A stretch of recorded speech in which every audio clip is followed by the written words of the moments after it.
بسم الله الرحمن الرحيم. الحمد لله رب العالمين والعاقبة للمتقين، والصلاة والسلام على أشرف الأنبياء والمرسلين سيدنا محمد وعلى آله وصحبه أجمعين. سروران گرامی، بزرگواران، برادران و خواهران، فرزندان گرامی، السلام علیکم و رحمت الله و برکاته. بحثمان در مورد شهادت و گواهی در قرآن کریم به اتفاق یکدیگر ادامه می دهیم. در نشست گذشته آیاتی در مورد گواهی الله ذوالجلال در مورد حقانیت خودش، در مورد یکتاپرستی در قرآن کریم نازل فرمودند. در این مورد در نشست گذشته اشاراتی داشتیم و همچنین اشاره شد در نشست گذشته بر این که الله ذوالجلال آیاتی هم در مورد صدق قرآن کریم و در مورد حقانیت قرآن کریم و در مورد این که الله ذوالجلال این قرآن کریم بر قلب پاک پیغمبرش محمد مصطفی علیه الصلاة والسلام نازل فرمودند و تأکید این آیات کریمه قرآن کریم بر این است، بر این که ای پیغمبر من الله قرآن را بر تو نازل نمودم و این به عنوان یک معجزه‌ای برای تو قرار دادم و این به عنوان یک سلاح بزرگی است در دست و در اختیار توست ای پیغمبر من. اینجاست که طبق همین آیات کریمه قرآن کریم این افرادی که در واقع با تو نشست و برخاست میکنن، این افرادی که در همان محیطی که تو زندگی میکنی زندگی میکنن، اونها را ابتدا دعوت کن تا اینکه در نهایت این دعوت جهانی شود.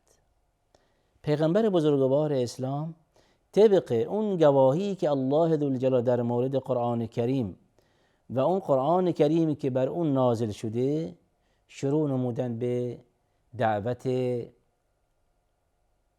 قوم خودش در ابتدا و سپس این دعوت جهانی شد و این دین مبین اسلام که با شخص تک و تنهای خود پیامبر علیه الصلاة والسلام آغاز و شروع نمود و پس از اون یکی پس از دیگری از یاران خودش به او ملحق شدند.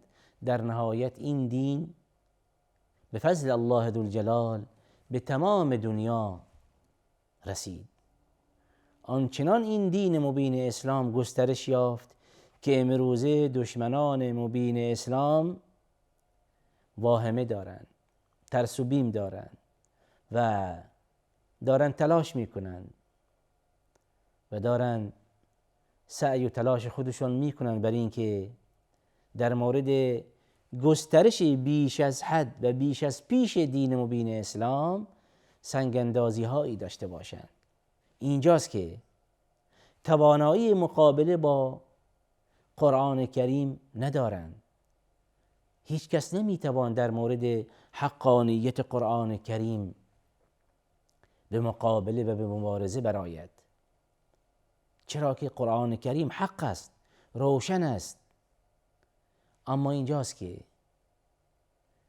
زیرکانه وارد این قضیه می شوند که شبهاتی ایراد کنند. اینجاست که وارد شوند و شبهاتی ایراد کنند و اینجاست که قسمی از فرزندان گرامی ما با توجه به این که به علم قرآن کریم مسلح نیستند، اینجاست که تسلیم این شبهات تا حدودی می شوند. پس موفقیت دشمنان دین مبین اسلام در این است که شبهه هایی القا کنند تا اینکه بتوانند افراد ضعیف پیرو دین مبین اسلام شکار خود کنند، تسلیم اونها بشوند.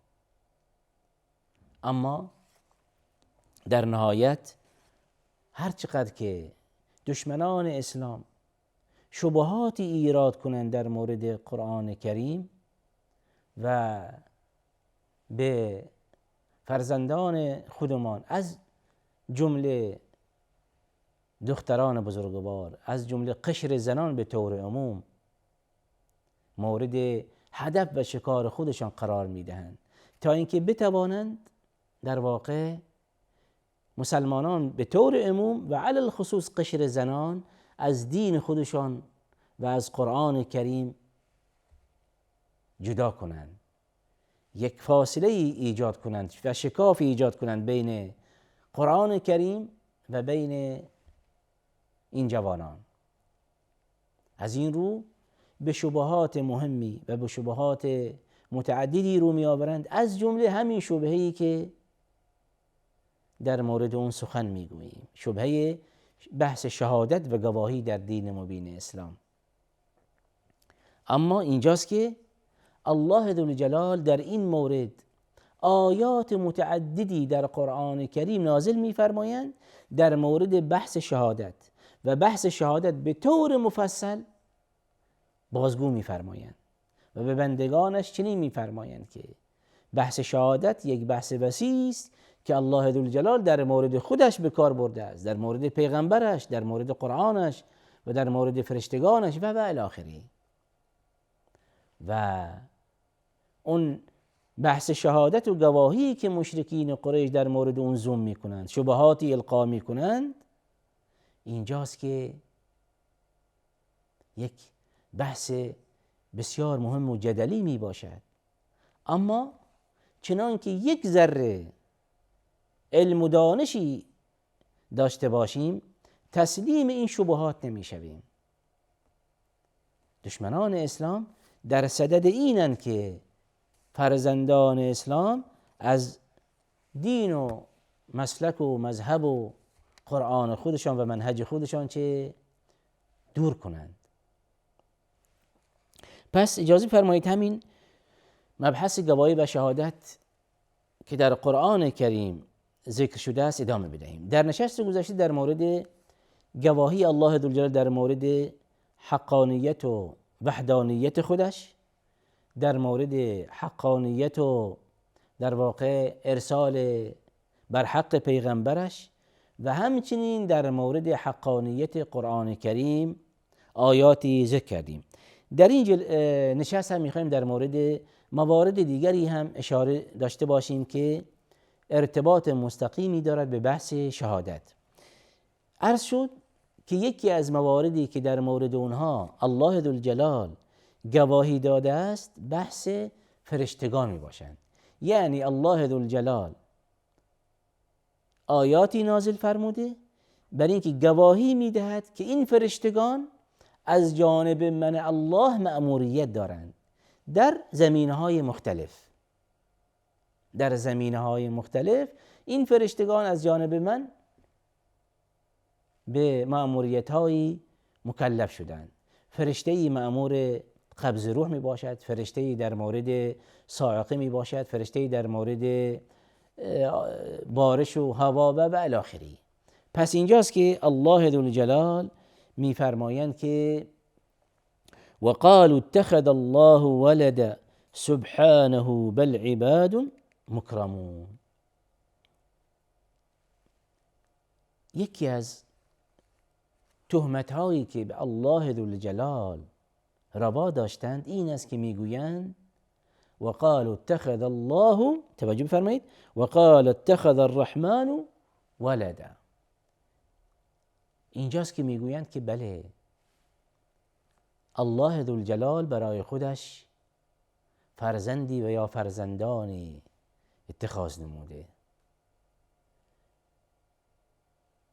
اگر این مبحث رو در واقع بیشتر بشکافیم وارد این بحث جدلی میشه، برای اینکه امروزه مسیحیت به این دعوت میکند، به همان در واقع مسئله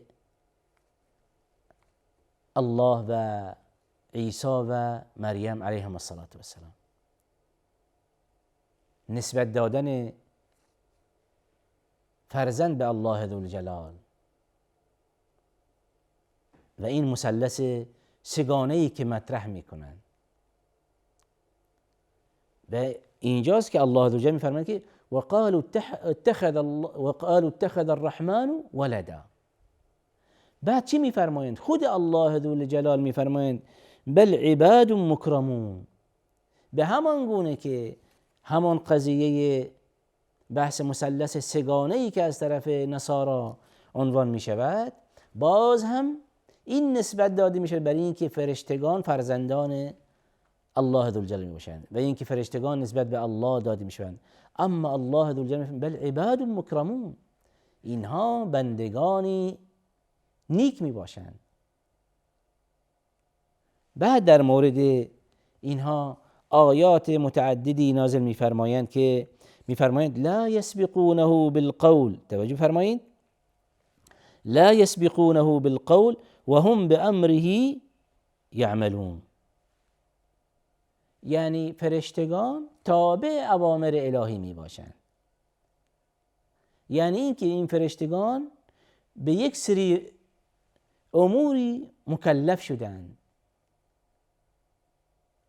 مواردی و مسئولیت‌هایی به عهده اونها واگذار شده است.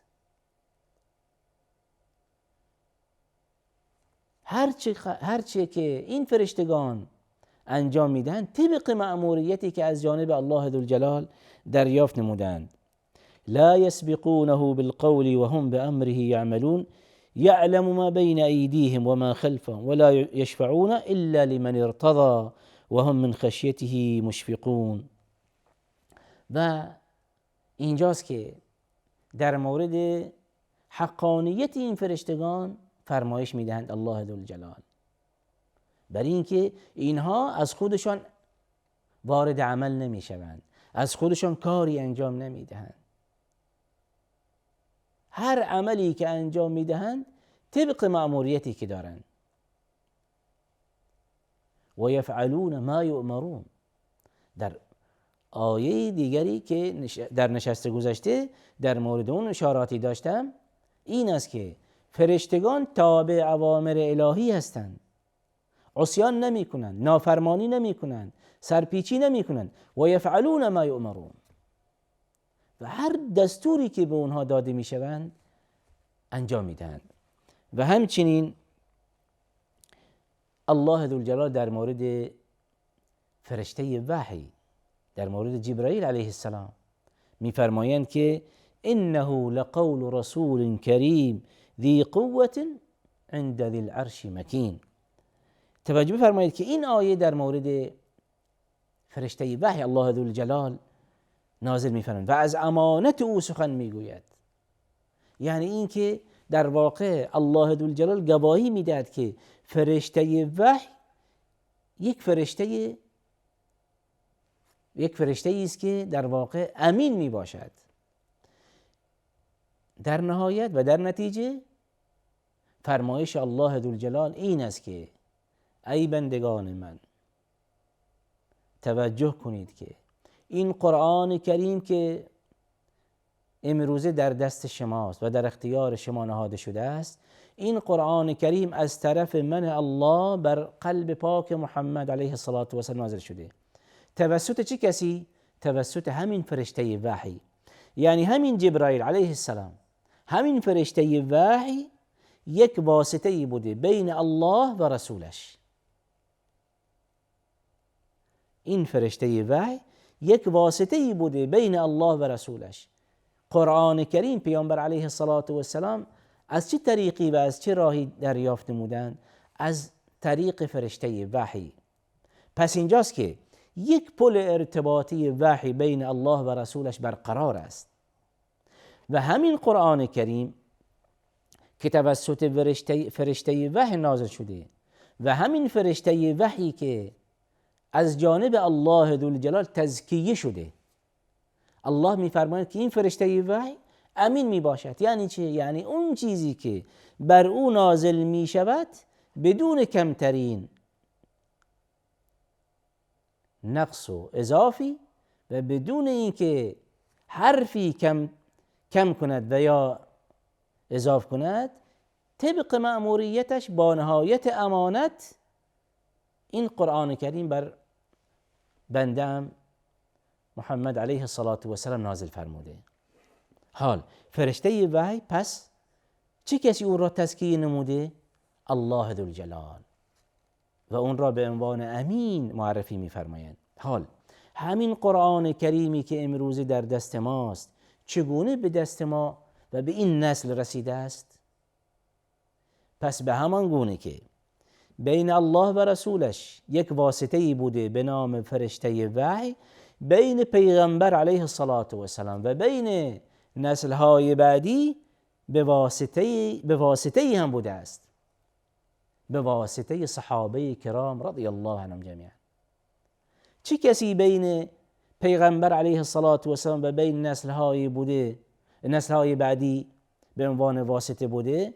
شاگردانش، صحابه کرام رضی الله عنهم. این افرادی که همان گونه که فرشته وحی در مورد دریافت قرآن کریم و پیغام و رساندن این پیغام الهی پیغمبرش امانت دار بوده، امین بوده، صحابه کرام هم رضی الله عنهم امین بودند، امانت دار بودند.